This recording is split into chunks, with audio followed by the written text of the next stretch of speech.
Hola amigos y amigas de Polimateando, mi nombre es Bruno Segura y el día de hoy nos encontramos en la Feria Internacional del Libro de Bogotá, muy alegre de estar por aquí y acompañado de una gran autora que es ella, ella es chilena, se llama Sara Bertrand, ella ha publicado libros como La Mujer de la Guarda, que se encuentra en Babel, con el cual ganó un premio muy importante que es el New Horizons de Bologna Ragazzi, que es un premio bastante importante. También ha sido seleccionada para el catálogo de White Ravens en 2019, ha publicado en editoriales como Cataplum, como Babel, actualmente ella también tiene un libro en El Naranjo, editorial mexicana, y ella estudió en la Pontífica Universidad Católica de Chile, Historia y Periodismo. Ella es periodista, autora de libros de literatura infantil, y creo que tiene unos grandes ideales que aplica para todos sus trabajos. Sara, bienvenida, ¿cómo estás?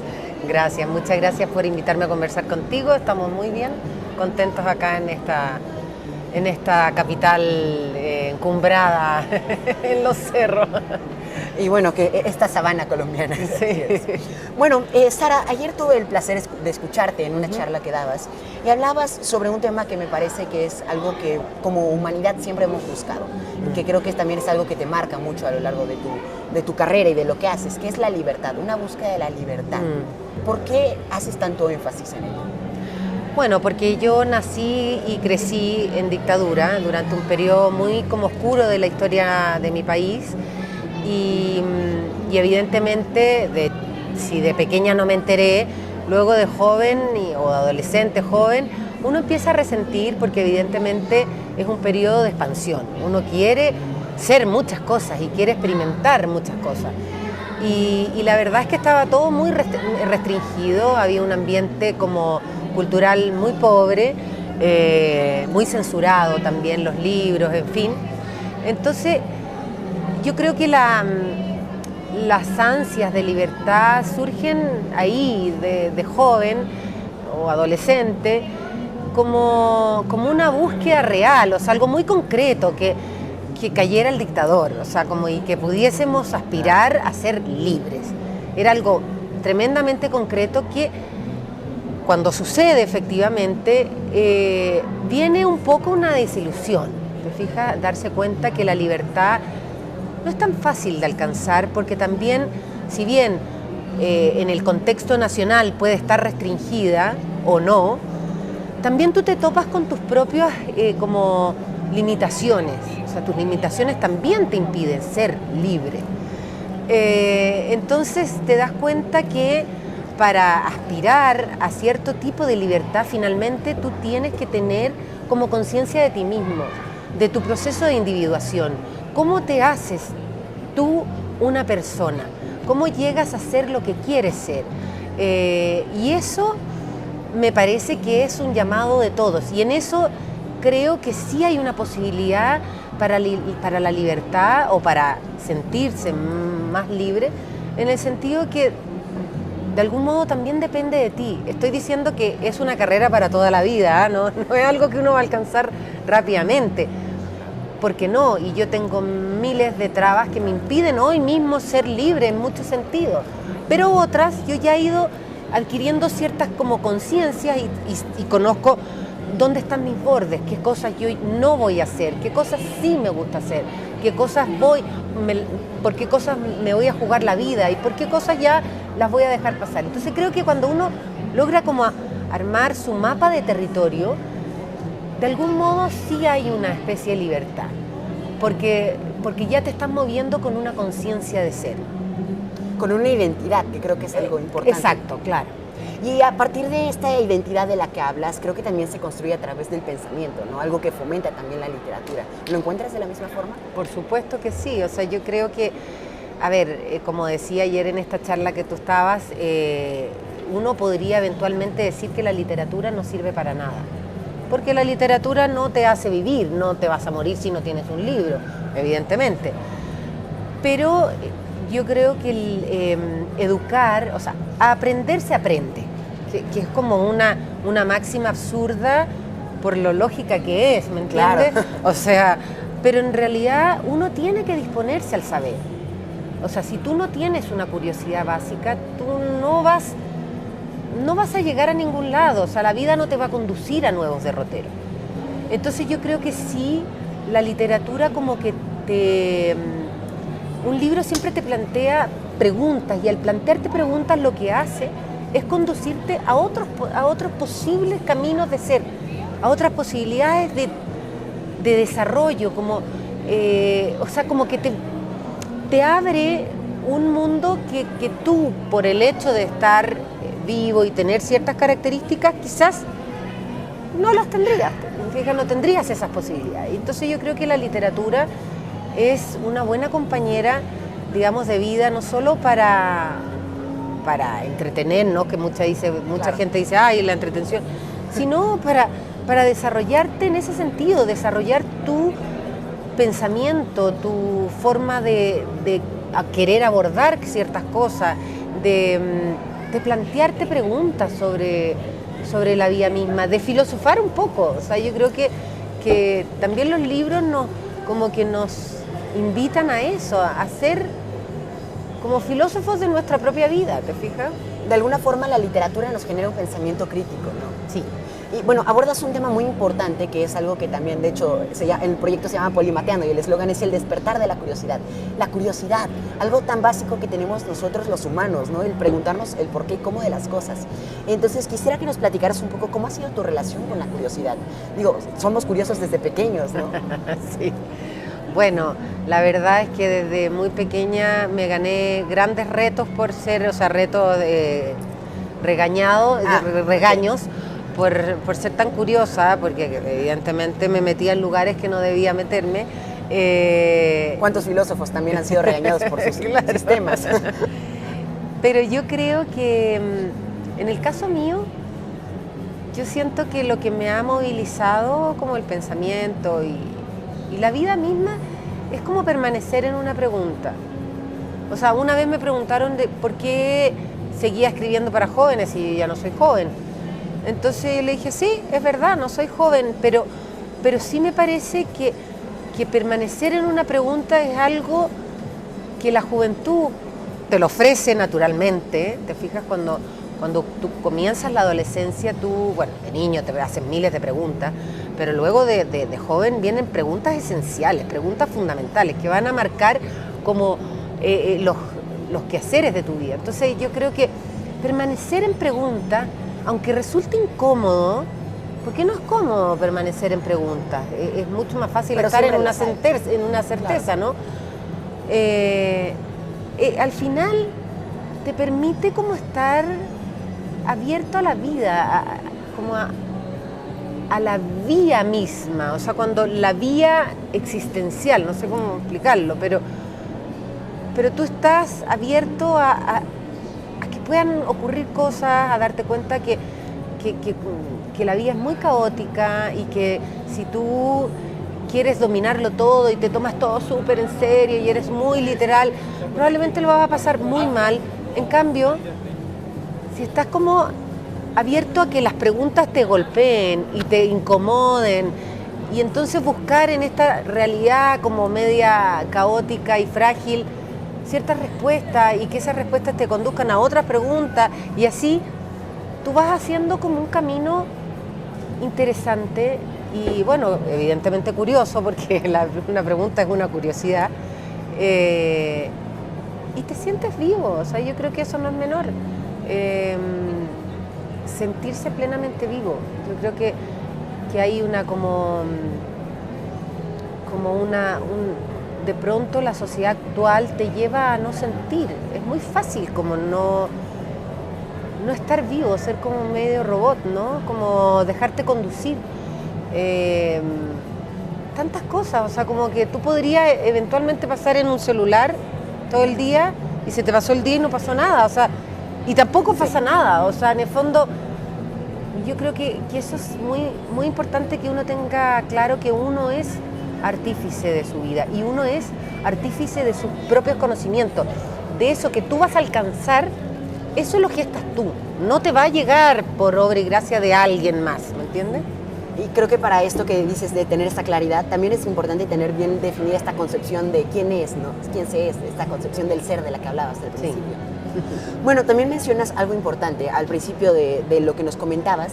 Hablabas sobre por qué escribes para jóvenes, ¿no? Y creo que aquí hay algo importante, que es que a veces se piensa que para escribir literatura infantil y juvenil, es necesario hablar de temas, pues nada más de la vida es muy feliz, ¿no? Y mira, esta persona feliz era feliz y no le pasó nada por ser feliz, ¿no? Y cuando la vida no es así, también tiene muchos altibajos, hay muchos otros temas que son importantes de abordar. Bueno, a mí no me importa hablar de la felicidad, porque creo que la felicidad es algo muy importante en nuestra vida. Lo que pasa es que es muy fugaz, no dura nada. O sea, los momentos o estados de gracia, si tú te das cuenta, y los puedes contar con los dedos de la mano en tu vida. Entonces, creo que eso es bonito de la infancia, que los niños y las niñas sobreviven. Son miembros de una especie. Nuestra especie humana está hecha para sobrevivir. Entonces, las niñas y los niños sobreviven a casi todo. O sea, son los grandes supervivientes de la guerra, de matanzas, de las cosas más insólitas. Entonces, yo creo que no hay que subestimar la felicidad, pero tampoco enaltecerla al grado que es tu única búsqueda, porque siempre va a ser esquiva, digamos. Sí. Entonces lo que sí entiendo yo, como una pequeña niña muy curiosa, después como una adolescente muy rebelde, como una joven muy difícil, en fin, todas esas etapas que fui pasando, es que uno no se forma como por generación espontánea, no un día llegas a ser adulta, ¿me entiendes? Sí.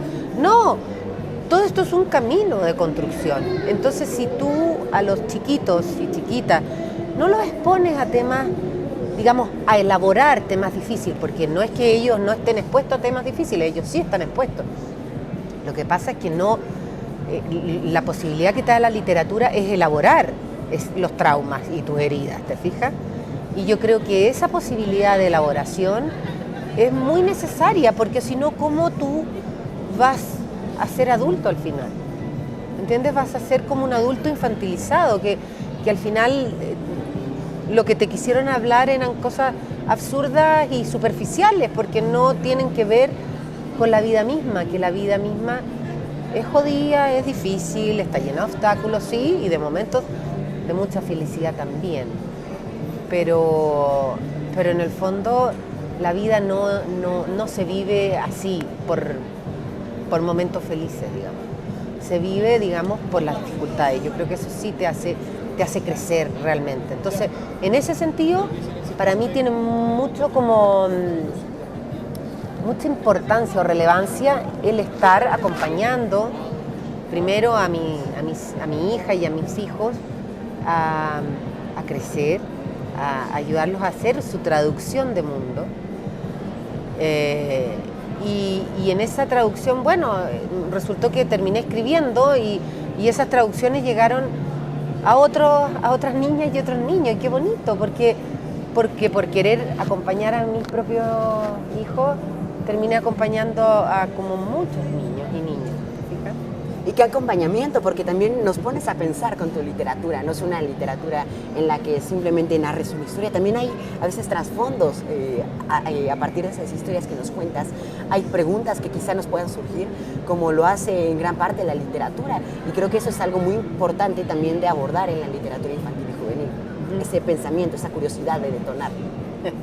Y creo que es algo que has logrado a través también de tus libros, y que creo que también va muy de la mano con esta libertad de pensamiento, ¿no? También que tú, al preguntarte las cosas, no estás obligando a una respuesta, sino puedes tener la libertad de responderlo a tu propio entendimiento. Y bueno, creo que esto es algo que es maravilloso de tus libros, y creo que por eso también es que te considero también una gran escritora, como, bueno, justo por eso estamos charlando sobre ello. Muchas gracias. Ayer comentabas en tu charla al principio de que a veces estás metido en temas incómodos, no sé si para los niños, para los adultos, que me imagino que es más bien la segunda opción. ¿Nos podrías platicar un poco sobre ello? Bueno, permanecer en una pregunta, como te decía, no es cómodo. Entonces, muchas veces para mí los libros surgen por ello, por una pregunta que me está como obsesionando. Y claro, este último libro que acabo de publicar en una traducción en Italia, Territorio di Fuga, que en español salió publicada como Afuera. Fue un libro difícil en el sentido que es para adultos, pero puede ser también para jóvenes. En Chile se lee mucho en escuelas, en jóvenes, chicas de 16, 18 años, porque claro, habla sobre cómo se construye lo femenino, qué se invoca al decir soy mujer, y qué hay, digamos, detrás de esa construcción de ser mujer. Y entonces ese libro no fue un libro fácil. O sea, de hecho yo cuando, esto es como una anécdota, pero estaba terminándose, súper aprobado, ya entrando a imprenta, y yo hasta el último minuto le cambiaba cosas a la maqueta de imprenta. O sea, era como que de algún modo yo sentía que era una conversación que seguía pendiente. Y bueno, y esa conversación derivó en un libro que ahora voy a publicar, que es sobre madres, sobre como la maternidad como espacio y como resistencia también. Entonces, claro, son temas que a mí me provocan como muchas dudas, mucha incertidumbre, no sé qué piso estoy tocando. Tampoco siento que yo tengo hija, hijo, pero tampoco siento que sea la mejor madre del mundo. Me ha costado mucho, ha sido una carrera muy difícil. Se cree que ser madre es como algo que se da por obra y gracia de algo que llega, y uno por ser mujer, tú sabes lo que necesita tu hijo o tu hija. Y no es así, tú te pillas como un poco navegando a ciegas y diciendo, te encuentras también con todo el discurso que acompañó tu propia infancia. Son momentos difíciles. Entonces creo que eso, por una parte. Luego el libro que salió en El Naranjo, Álbum Familiar, es un libro sobre como niños, o sea, jóvenes, adolescentes y jóvenes en dictadura. Entonces no son libros como que yo digo, esto lo escribí, ya salió ahí. No, como que de alguna manera me sugieren una conversación que me compromete muy íntimamente. Y ahí está la incomodidad, yo creo, en el sentido que no comienzo a escribir con certeza, comienzo a escribir a partir de la duda. Hablas de temas que te importan y que son los que has adoptado como tus luchas, de lo que hablabas también como al principio, ¿no? Del por qué me jugaría la vida, ¿no? ¿Y nos podrías compartir cuáles y por qué han sido estas luchas las que has escogido? Bueno, como decía ayer en la charla, en Chile el 2019 hubo un estallido que nos planteó como sociedad chilena muchas demandas muy reales y muy necesarias para hacer un cambio en mi país. Y esto fue, bueno, moviéndose, llegando a ciertos derroteros, ciertas violencias, ciertas cosas, y luego como que en medio se apaga este fuego con una pandemia que nos tuvo encerrados casi 8 meses en mi país, una cosa absurda. Entonces como que siento que fue como una gran frustración de alguna manera, o sea, fue como un fracaso muy grande, algo que como que convocó muchas ansias de muy diferentes órdenes y orígenes, y de pronto termina en nada. Entonces tú te das cuenta finalmente que todas las como revoluciones políticas son revoluciones que buscan al final como un traspaso de poder. O sea, estamos hablando de poderes. Y entonces ahí es cuando tú te tienes que preguntar como individuo, porque evidentemente tú vives en un colectivo, pero también como individuo tú no puedes aceptar 100% una frustración tan grande y decir, bueno, ya voy a dejar de pelear. No, tú tienes que decir, bueno, entonces yo, ¿por qué me jugaría la vida?